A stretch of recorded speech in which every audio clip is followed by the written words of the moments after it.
What's going on, New York Yankees fans? Welcome back to another video. If you guys haven't already, hit that like button, comment, and subscribe. Turn on that notification button so you get notified when the live stream pops video drops.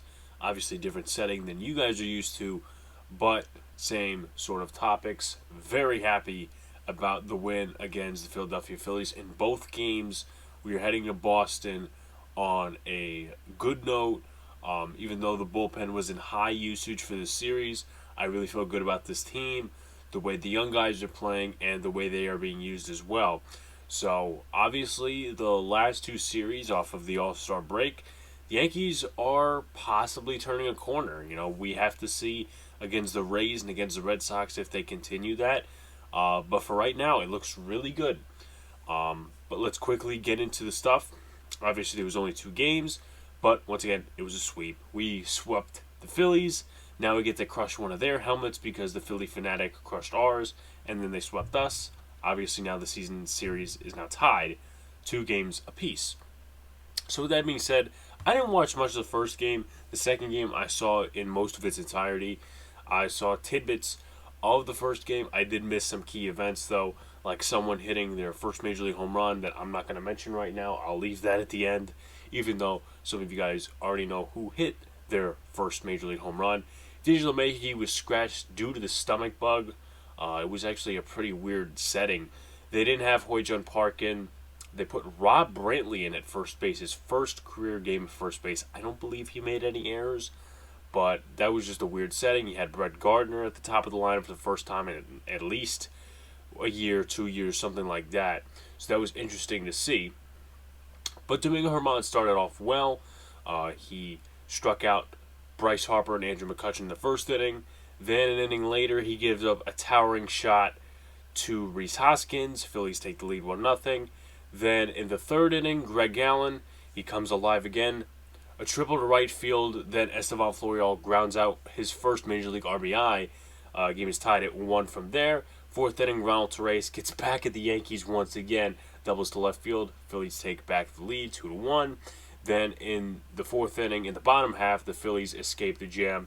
I think it was runners on the corners with 1 out. Gleyber Torres strikes out, and Rob Brantley pops out. So obviously, with runners in scoring position at that point, the Yankees didn't do well.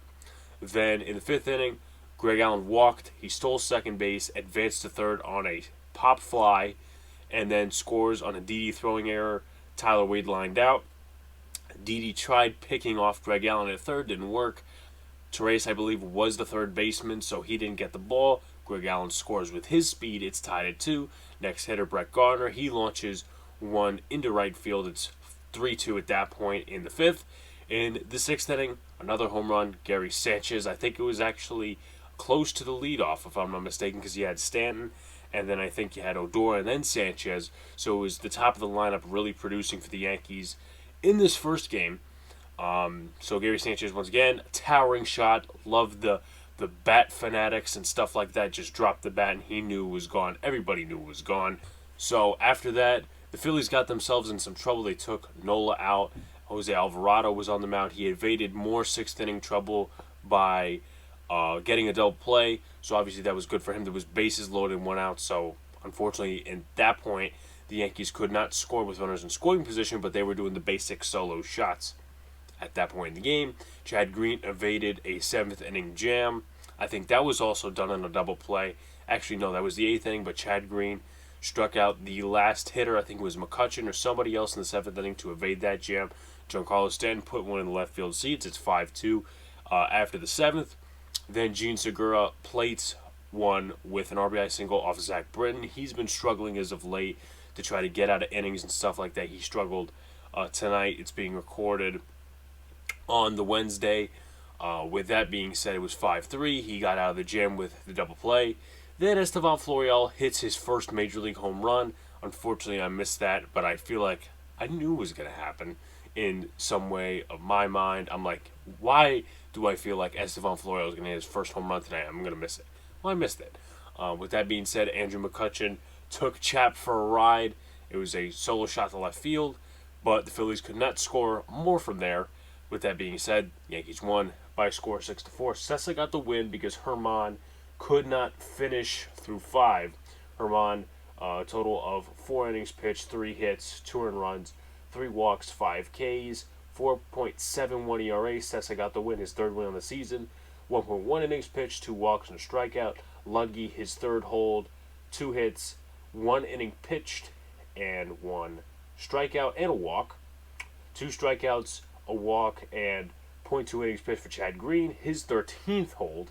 Got Zach Britton, who also got credited with a hold, 3 hits given up, 1 earned run, 1 strikeout, and 1 inning. And Chapman getting his 17th save, 4.41 ERA, 3 strikeouts, 1 home run given up. That was to McCutchen, and of course that was the only hit. In terms of stolen bases and extra stats like that, Greg Allen had a stolen base, as I mentioned, and the Yankees were 0 for 7 with runners in scoring position. They left 7 on base. So that was really interesting to see. They did the most, not the most basic stuff, but they kind of did the harder stuff rather than the easy stuff. They didn't plate runs with runners in scoring position, but they hit the solo shots. They did this, they did that, and the other stuff. Obviously, won't be on there that Greg Allen scored on a Didi Gregorius throwing error. That's not a hit. That's a line out and an E6.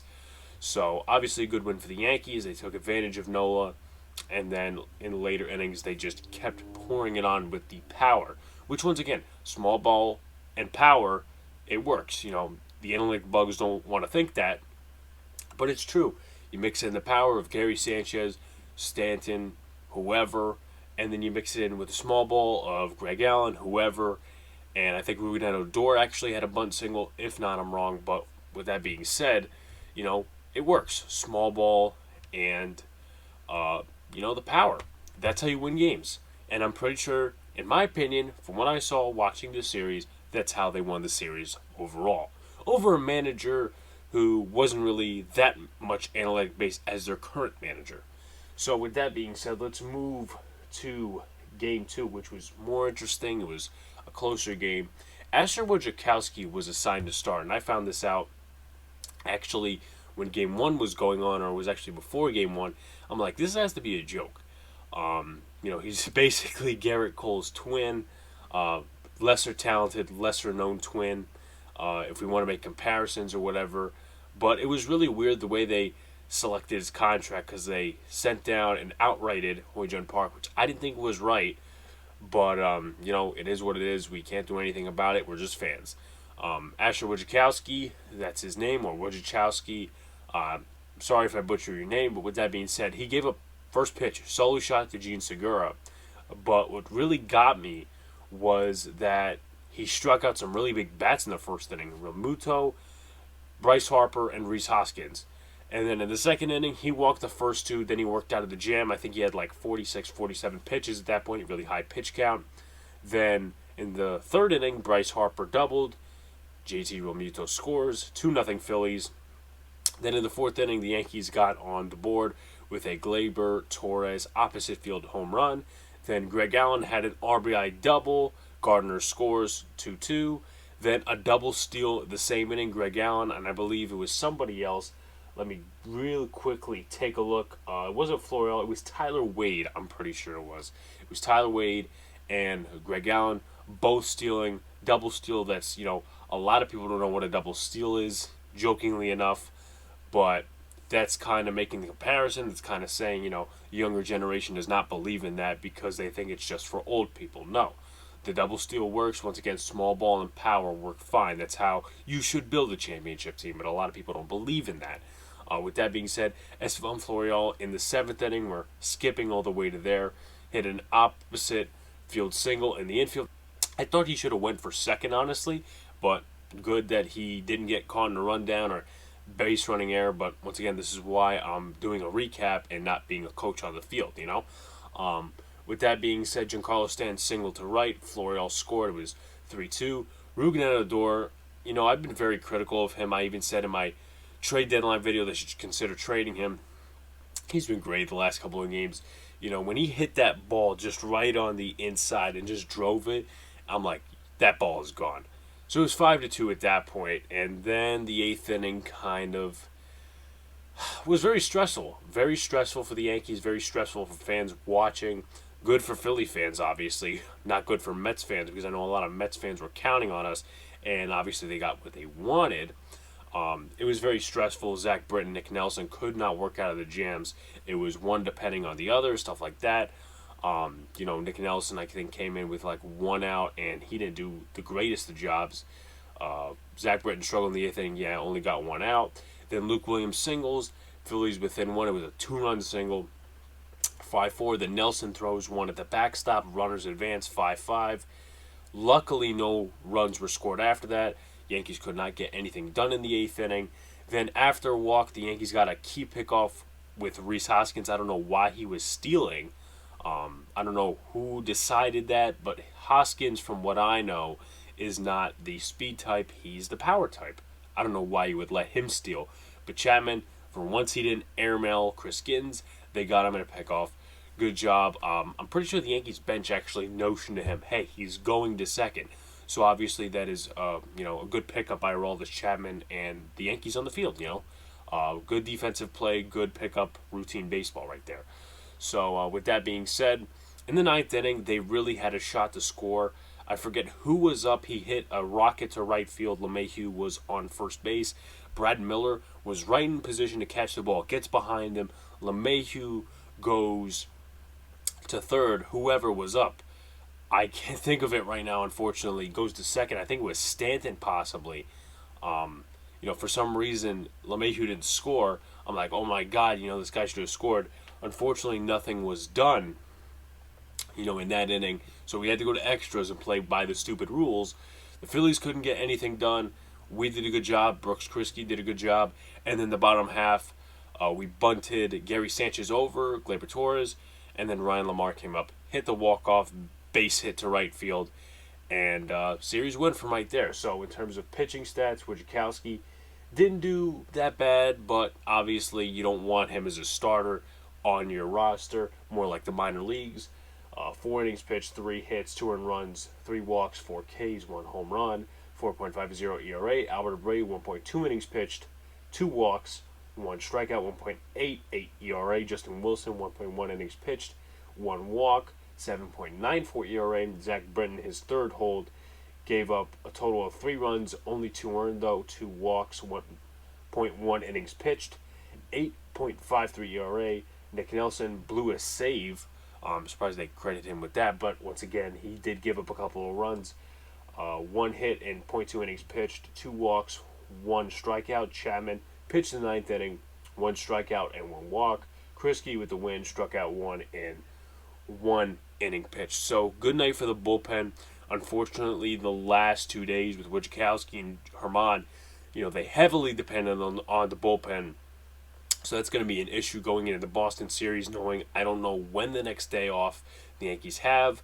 So they might have to do some exchanging with calling, somebody up, bringing somebody down, whatever they have to do. But Boston's an important series.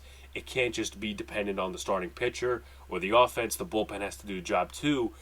But the thing is that in my mind, or at least from what I was seeing earlier when Yes was projecting it, the only available pitcher who's going to be at most length is Chad Green. So that's going to be interesting for the Boston series. But if you guys haven't already, like, comment, and subscribe. Turn on that notification button so you get notified when live stream pops video drops. Appreciate y'all. Obviously, I'm going to have Giants videos and Yankee videos throughout the next couple of days. Peace out, everybody, and see you later.